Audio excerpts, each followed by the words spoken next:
എൻ്റെ ഒരു കൂട്ടുകാരൻ സുനിൽ കഴിഞ്ഞ ദിവസം അവൻ്റെ മുമ്പിലെത്തിയ ഒരു അമ്മയുടെ സങ്കടം പറഞ്ഞു. ഈ സുനിൽ കഴിഞ്ഞ 25 വർഷമായിട്ട് കാറ്റീസം പഠിപ്പിക്കുന്ന ഒരു അധ്യാപകനാണ്. അമ്മയുടെ സങ്കടം ഇതാണ്. അമ്മയ്ക്ക് 3 മക്കളുണ്ട്. ഈ 3 മക്കളും പള്ളിയിൽ പോകാറില്ല, പ്രാർത്ഥിക്കാറില്ല. നന്നായി പ്രാർത്ഥിച്ചിരുന്നൊരു കുടുംബമാണ്, പള്ളിയിൽ പോയിരുന്ന കുടുംബമാണ്, സന്തോഷമായിട്ട് പോയിരുന്ന കുടുംബമാണ്. ഒരു ദിവസം അപ്പന് അസുഖം വന്നു, കിഡ്നി ട്രാൻസ്പ്ലാന്റേഷൻ വേണ്ടി വന്നു. മക്കൾ പ്രാർത്ഥിച്ചു, പെട്ടെന്ന് തന്നെ കാര്യങ്ങൾ റെഡിയായി.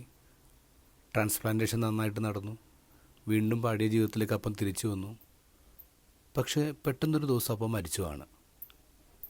അപ്പോൾ മക്കൾ പറഞ്ഞു, ഇനി എന്തിനാ പള്ളിയിൽ പോകുന്നത്, ഇനി എന്തിനാ പ്രാർത്ഥിക്കുന്നത്, ദൈവം നമ്മുടെ പ്രാർത്ഥന കേട്ടില്ലല്ലോ. അന്നവർ നിർത്തിയതാണ്. അപ്പോൾ ഈ സുനിൽ സാർ എന്നോട് പറഞ്ഞത്, അച്ഛൻ എനിക്കൊന്നും മറുപടി പറയാൻ പറ്റിയില്ല, ഞാൻ മിണ്ടാതെ കേട്ട് നിന്നു. അപ്പോൾ ഞാൻ പറഞ്ഞു, നന്നായി ഒന്നും മിണ്ടാഞ്ഞത്. കുരിശിലെ ക്രിസ്തുവിനെ കണ്ടെത്താൻ അവർക്ക് സമയം കൊടുക്കുക. ഇന്നത്തെ ഗോസ്പലിൽ കുഷ്ഠരോഗി ഈശോ സുഖപ്പെടുത്തി കഴിയുമ്പോൾ ഈശോ അവൻ്റെ തൊട്ട കാര്യം എല്ലായിടത്തും നിന്ന് പറയുന്നുണ്ട്. അപ്പോൾ ഈശോയ്ക്ക് പിന്നെ പബ്ലിക്കായിട്ട് പോകാൻ പറ്റില്ല. ഈശോ വിജന പ്രദേശത്ത് പോയി തങ്ങിയെന്ന് പറയാം. അപ്പോൾ കൂടുതൽ ആൾക്കാർ ഈശോയുടെ അടുത്തേക്ക് വരാതിരിക്കാൻ വേണ്ടിയാണ് ഈശോ അങ്ങനെ ചെയ്യുന്നതാണ് നമ്മൾ പലപ്പോഴും വായിക്കുന്നത്.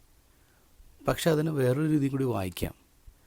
കാരണം അങ്ങനെ ആൾക്കാർ വരാതിരിക്കാൻ ഈശോയ്ക്ക് പരിചയമുള്ള ഏതെങ്കിലും വീട്ടിൽ ഒളിച്ച് താമസിച്ചാൽ മതിയായിരുന്നു, ആരോടും പറയാതെ. എന്തിനാ വിജനപ്രദേശത്തേക്ക് പോയത്? വിജനപ്രദേശത്ത് ആരാ താമസിക്കുന്നത്?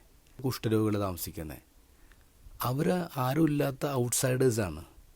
അപ്പോൾ ഈശോ അവിടെ പോയി താമസിക്കുന്നത് അവർ കടന്നുപോയ വേദന അനുഭവിക്കാൻ തന്നെയാണ്.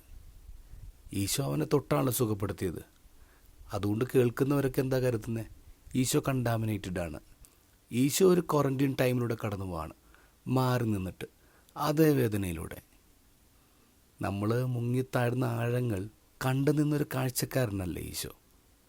നമ്മുടെ കൂടെ ഈശോയും മുങ്ങുന്നുണ്ടായിരുന്നു.